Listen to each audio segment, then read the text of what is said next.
Hello again and welcome back to our course on Excel 2019 Advanced.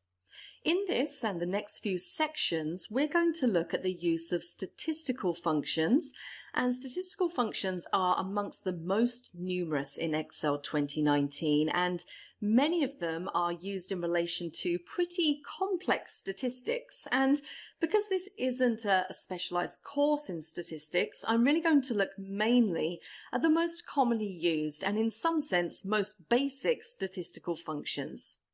But if you do have an advanced knowledge of statistics and you need to use statistical functions, you'll find the ones provided in Excel 2019 are a pretty powerful set.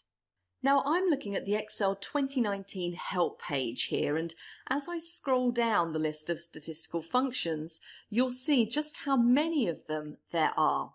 And as usual, the ones that have been introduced in the most recent versions of Excel are marked, and there is a batch there for forecasting, which were introduced in Excel 2016.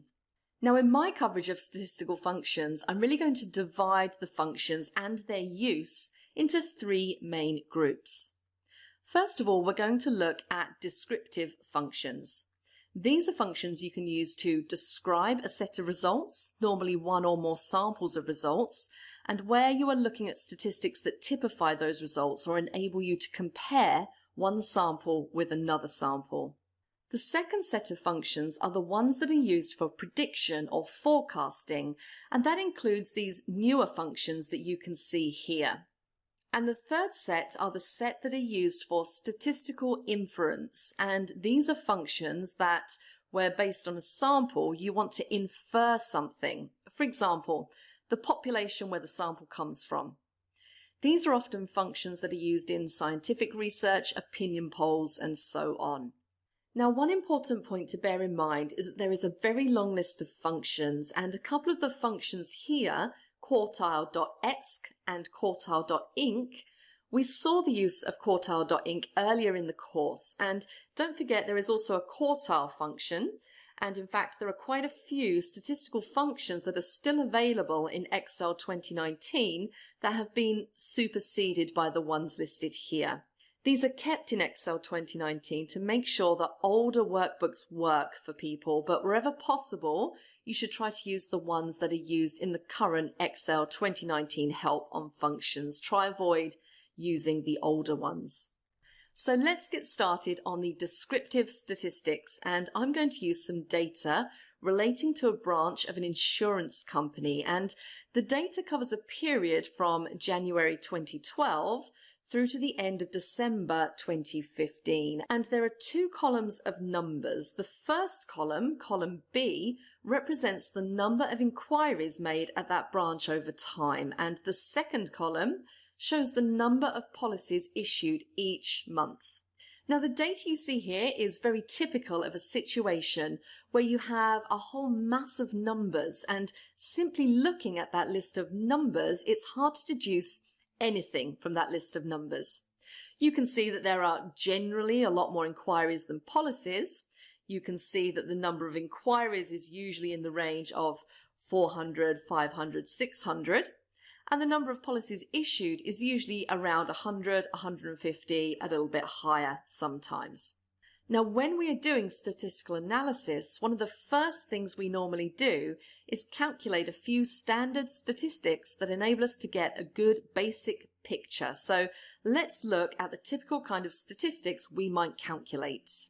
I'm going to be using the numbers in columns B and C quite a bit, so I'm going to define named ranges for inquiries and policies. Having set up those named ranges, let's calculate a few straightforward statistics. We might, for instance, look at the minimum number of inquiries.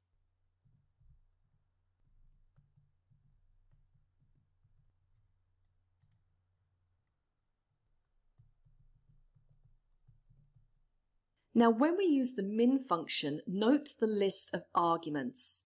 Now, I've set up a named range, so I know it begins with the word branch. So if I just start typing, what happens is that IntelliSense will eventually show me my options. So it's branch, and there you go. I can select branch inquiries. Close my brackets. and press enter. And the lowest value in column B is 418. And of course, it's a very straightforward job to find the minimum number of policies and the maximum as well, and I'll do that next. Now, of course, we could do a comparison of the figures between a couple of branches based on these min and max numbers, but more normally we would do a comparison based on average measures and measures of spread.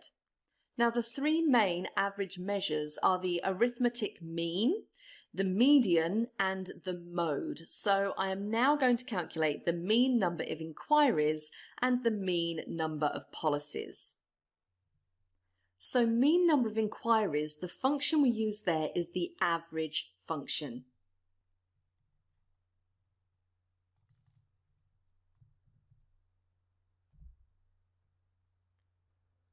And I get 557.6458333. Let's round that down to a whole number.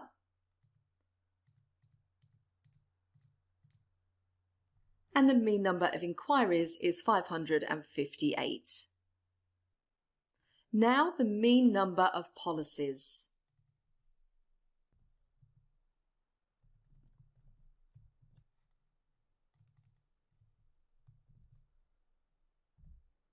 And again, let's round that down to the nearest whole number. And so the mean number of policies is 114.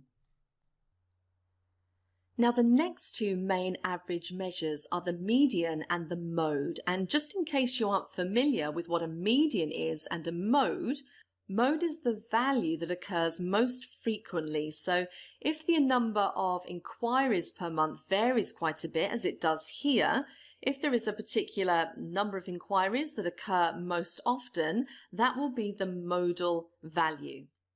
In the case of the median, if you imagine putting the number of inquiries in numerical order, smallest to largest, the median is the middle one. And if you have an even number of values, it's the average of the middle two. So I've entered the relevant text and formulae for the median and the mode. If you tried mode yourself, you might be somewhat confused by the fact that there are three mode functions. There's the old mode function, and you also have a pair of newer mode functions, mode.sngl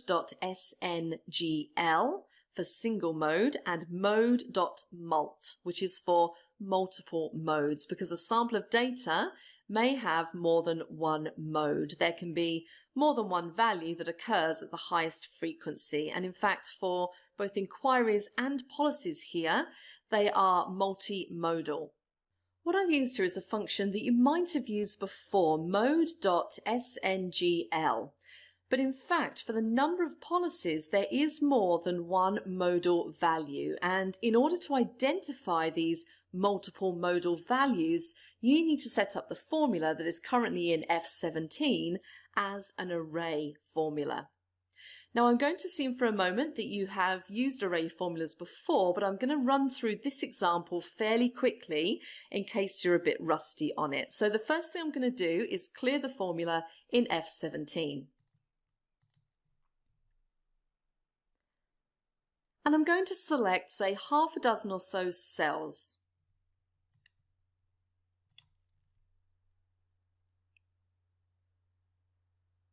And having made that selection, I'm going to enter a formula. And because I've already made a selection that covers more than one cell, it will be an array formula. So, equals mode, and we're going to select mult. And the array that I'm going to look in is, of course, branch policies.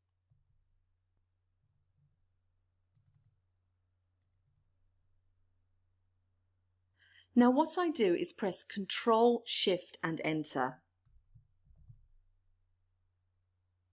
And I will see that there are in fact two modal values, 99 and 132. And if you check through the data in column C, you will see that both of those occur 3 times. Note that having made the initial selection and of the cells in the selection F17 to F24 that are not needed, that don't contain one of the multiple modes, they have an NA there instead. And of course, we could apply the same principle to the modal number of inquiries.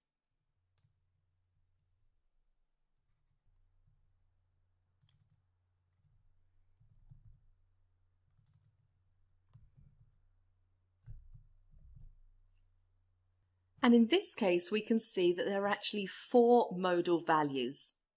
So having looked at some of the most important functions for calculating averages in Excel 2019, the average function in particular, the one that calculates the mean, has a couple of variants that can be very useful, and one of them is average if, whereby you can apply one or more conditions and find the average of a set of numbers subject to a set of conditions. Now, the inquiry and policy figures we have here cover the period from January 2012 to December 2015. What if I said, what's the average number of inquiries in the second half of 2015? Well, what I can do in this case is say equals average if. Now, first of all, I need to specify the range of values that I'm going to test for a condition. So this case, it's the range of dates. So that's A4 to A51.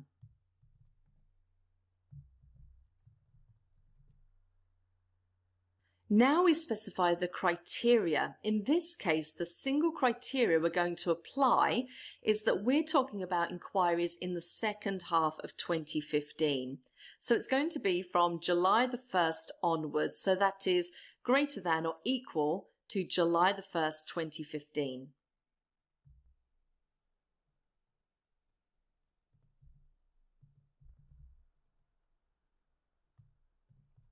And then finally, which are the values we're going to average? Well, they are the values we identify by the branch inquiry's name.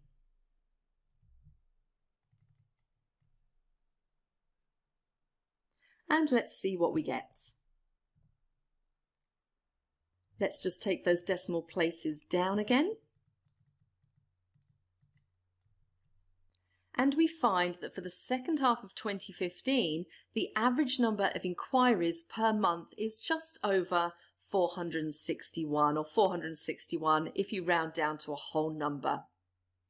And it's also worth noting that there is another arithmetic mean function, average if s, which enables you to specify multiple criteria. Just one other thing to mention here, if you take this list of policy sales and select it all the way down, don't forget the quick analysis button, and if you click on totals, totals include average, count, sum, etc. So some of the basic statistics that you might be interested in can be quickly calculated by referring to the quick analysis facility there. So that's it on averages. In the next section, we're going to be looking at measures of spread, so please join me for that.